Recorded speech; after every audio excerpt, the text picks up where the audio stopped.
Pas évident à comprendre. Et c'est normal. Ce n'est ni de l'anglais, ni de l'espagnol. C'est de l'espéranto. Une langue totalement inventée il y a plus d'un siècle. Ces familles sont parmi les 100 000 personnes à la parler régulièrement, comme ce père de 3 filles bilingues. Avec la petite dernière, je ne lui ai jamais parlé français. Ça veut dire que j'utilise l'espéranto quand on mange, ça veut dire que j'utilise l'espéranto quand on va à l'école, mais ça veut aussi dire que j'utilise l'espéranto quand elle se casse un doigt, quand on doit aller aux urgences. On fait tout dans notre vie en espéranto, tous les deux, et c'est totalement naturel. Bon appétit,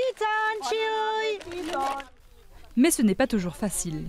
Malgré ses ambitions universelles, ce mélange de français, allemand, anglais, polonais et russe reste peu connu. Ils demandent tout le temps qu'est-ce que c'est. On doit à chaque fois répéter la même chose, que c'est une langue qui a été inventée par un Polonais, qu'elle reprend plusieurs langues européennes et qu'elle est plus facile à apprendre parce qu'elle est régulière. C'est ici, au château de Grésillon, que se réunissent chaque été des curieux et des enthousiastes pour se plonger dans la culture de la langue, ou même débuter son apprentissage. Si vous avez 5 minutes, je vous apprends la conjugaison en espéranto de A à Z.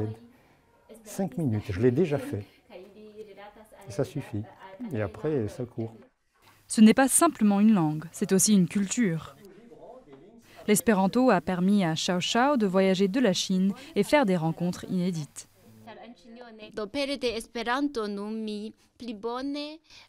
C'est grâce à l'espéranto que je connais beaucoup mieux le monde. Et l'espéranto, c'est le pont grâce auquel je peux voyager dans le monde.